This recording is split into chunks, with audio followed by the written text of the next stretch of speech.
Assalomu alaykum pazandalarim, yaxshimisizlar? Bugun sizlarga noodatiy tarzda video havola qilgim keldi. Mini vlogcha.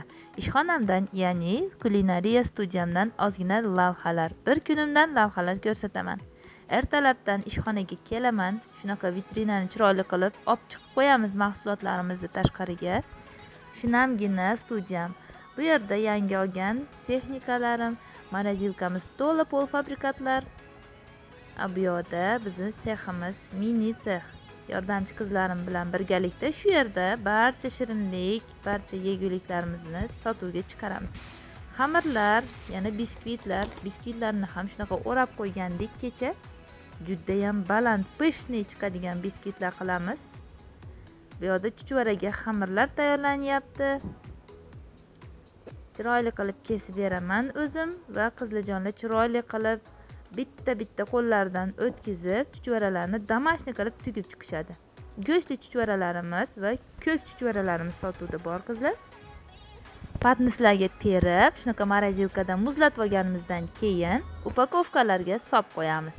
Bu yerda yana shirinliklar qilish jarayoni, mini kekschalar, maffinlar, yana har xil shirinliklarni shu yerda tayyorlab sotuvga chiqaramiz. Orada shunaqa dastavkalarni ham Yandex dastavka orqali chiqarib turamiz. Cheesecake yonida shokoladlari bilan birgalikda beramiz. Bu yerda muzlatilgan chuchvaralarimizdan ham bor. Zakazinglarga qarab chiqarib olamiz qizlarjonlar. Kesinglar, do'konimizga o'zingizlar tanlab olib ketsanglar ham bo'ladi. Mana bularni ham Yandex dastavka orqali chiqarib olamiz. Keyin uyga iftorlikka salat qilmoqchi edim, tovuq go'shtim yo'q ekan, shuning uchun yugurib do'konga chiqib keldim. Tovuq go'shti olib, yana ishxonamga qaytdim. Bizni ko'chalar shunaqa. Bu ko'chalarni biladiganlar bormi?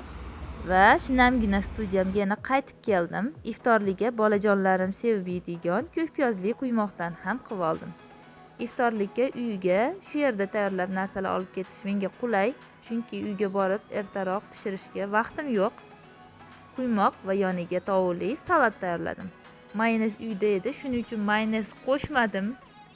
Hammasini bitta idishga solib aralashtirib uyga olib ketdim. Uyda esa mayonezni aralashtirib qo'ydim. Juda ham mazali salat bo'ldi.